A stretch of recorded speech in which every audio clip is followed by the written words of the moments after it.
Les changements climatiques sont un fait réel, mais leur prise en compte nécessite la mobilisation de moyens techniques importants. Et pour aider les directions des études et de la planification des départements ministériels, le programme d'action nationale d'adaptation à la variabilité a offert un lot de matériel et d'équipements informatiques. La valeur de ce don est estimée à 60 millions de francs CFA et devra servir à une meilleure prise en compte des changements climatiques dans l'élaboration des projets et programmes de 11 départements ministériels. Maïmouna Traoré, reportage. Les directeurs des études et de la planification des 11 ministères ont reçu en tout 25 ordinateurs portables, 25 imprimantes, 3 photocopieurs, 6 vidéoprojecteurs et 2 appareils photo numériques. L'œuvre est du programme d'action nationale d'adaptation à la variabilité et au changement climatique, le PANA, dont l'objectif est de promouvoir les capacités de planification stratégique qui intègrent les risques liés au changement climatique lors de la formulation des projets et programmes au niveau national. C'est eux qui sont au début et à la fin pratiquement des programmes et des projets. Pour la planification, ils sont là. Pour l'évaluation, ils sont là. Donc, il faut qu'ils parviennent à bien planifier et à bien évaluer pour permettre aux décideurs d'orienter les programmes. Ces équipements informatiques viennent combler en partie les besoins des directions des études et de la planification. Au-delà du fait que le matériel que nous venons d'acquérir va certainement nous permettre de donner notre contribution à la lutte contre les changements climatiques, ça vient renforcer les capacités matérielles des DEP à remplir la mission qui leur est dévolue. Partenaire stratégique du PANA, les directeurs des études et de la planification des ministères et institutions avaient au préalable bénéficié d'une formation sur les implications des changements climatiques pour la gouvernance au Burkina Faso. Et on en vient à la physionomie de la campagne agricole qui est à son beau fixe cette année.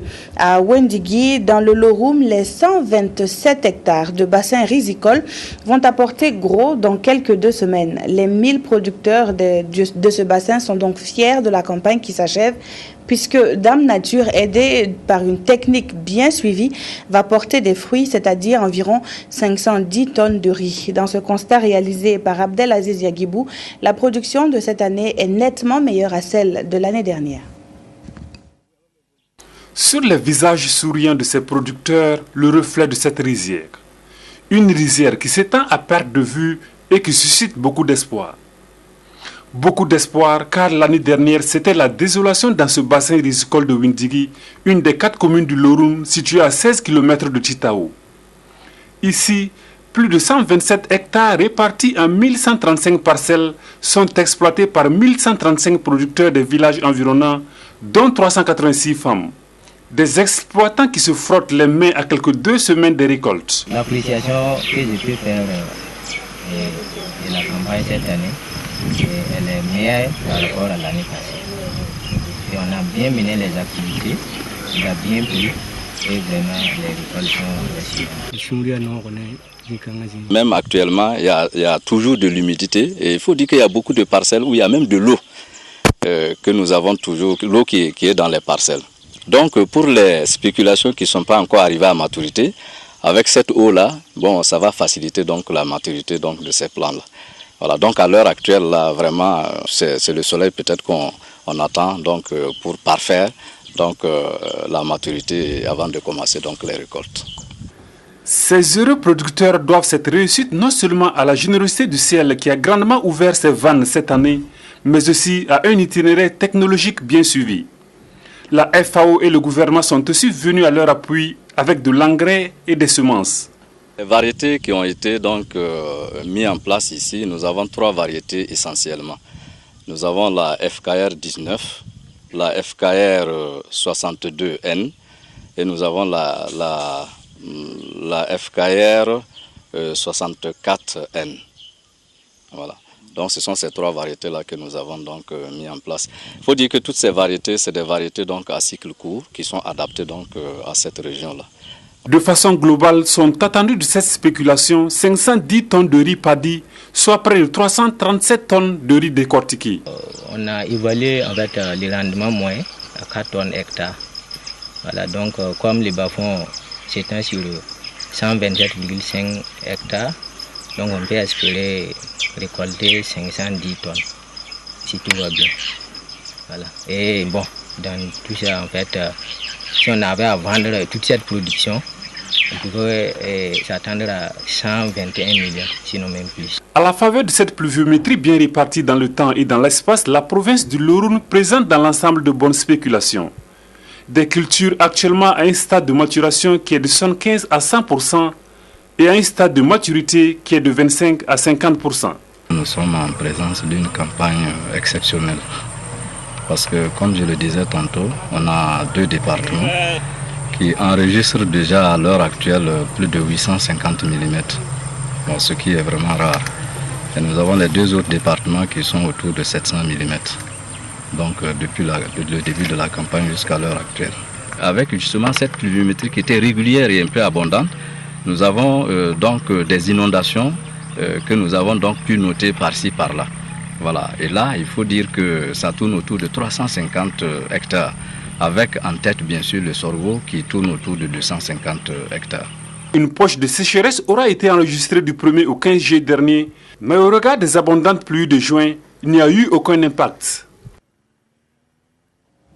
Et puis se communiquer avant de poursuivre à l'occasion de la cérémonie officielle de lancement des travaux de bitumage de la voie d'accès à la laiterie de Koubri, placée sous le haut patronage de son Excellence Monsieur le Premier ministre, chef du gouvernement. La direction générale donc du protocole d'État convie les personnalités invitées le vendredi 5 octobre 2012 à partir de 8h30 à Koubri, province du Kaldiougo. L'heure limite d'arrivée est fixée à 9h30. Le directeur général du protocole d'État donc signe ce communiqué, l'ambassadeur Léon Oyougbari. Dans le volet éducation de cette édition, voici une collaboration multipartite qui va booster le secteur de l'interprétation du français pendant les conférences internationales. L'Université Senghor d'Alexandrie, l'Organisation internationale de la francophonie, la Commission européenne et l'Université de Ouagadougou organisent ainsi un séminaire intensif à l'endroit des interprètes des organisations régionales africaines. Les précisions dans ce reportage signé Pélagie Bempanome Sawadogo.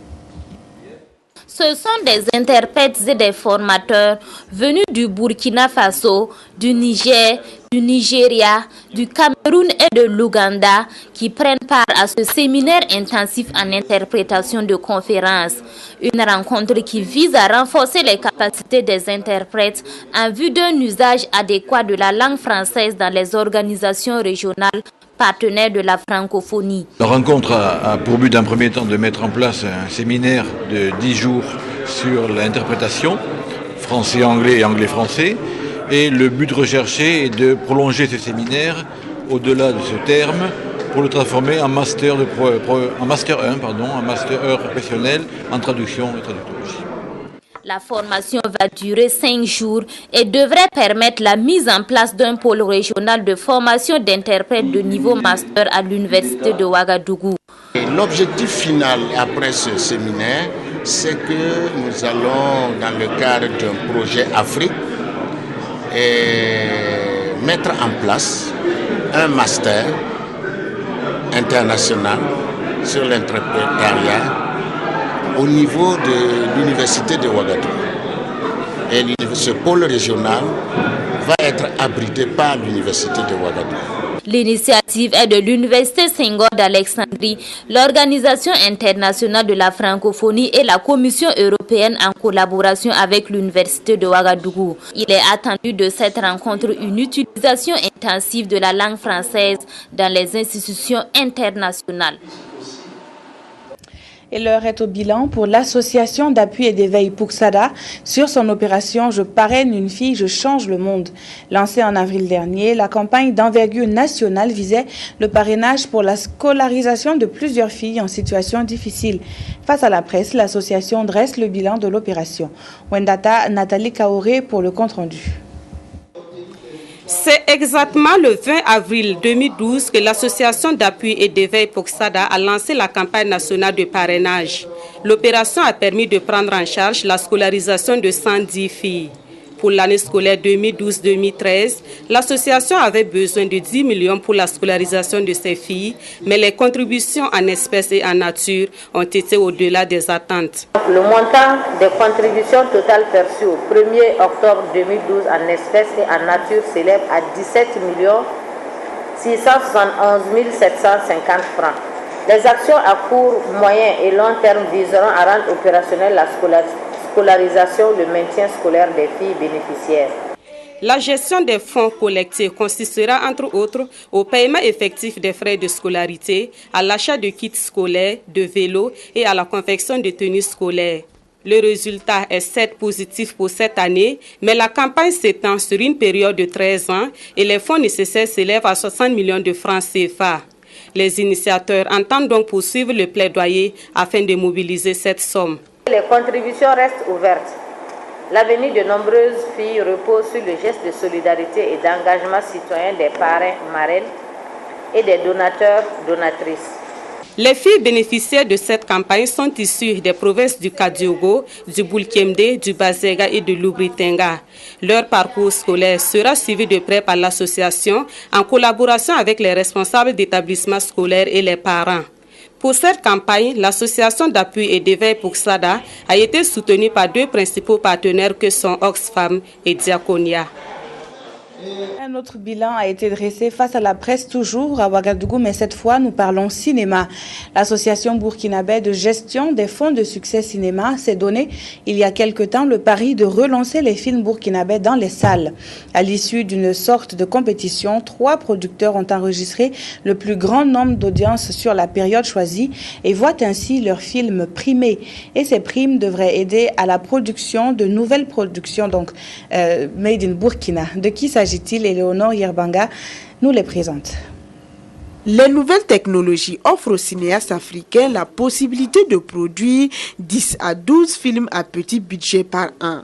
Cependant, les financements sont toujours rares, d'où la nécessité de la création de l'association burkinabé pour la gestion des fonds du succès cinéma Burkina Faso. Succès Cinéma a donc mis en place un système de financement des producteurs qui devrait du même coup réhabiliter les salles de cinéma et réactiver le réseau. C'est de permettre la production plus facile de films à petit budget pour la consommation locale, pour notre public national. Notre système vient comme une réponse possible à une amélioration de la production en volume et en qualité de films. Pour la phase test, 6 films burkinabés et 6 salles de cinéma ont pris part à cette compétition avec un budget de 50 millions de francs CFA. Ainsi, les producteurs des films Faso Fury, Foulard Noir et En attendant le vote recevront des primes en vue d'une prochaine production. Nous devons mobiliser des fonds pour pouvoir poursuivre. Voilà, parce qu'en principe, on ne doit pas s'arrêter, mais nous devons mesurer nos forces, parler avec nos partenaires, rassembler les fonds et vu que la phase test est passée, quand nous allons redémarrer, ça sera pour de bon. Le système est financé par le Bureau de coopération suisse et pour les prochaines expériences, l'association compte sur la participation effective des producteurs burkinabés et des partenaires techniques et financiers. Ainsi se referme cette édition. Merci pour votre constante fidélité au programme de la RTB. Très bon après-midi à toutes et à tous.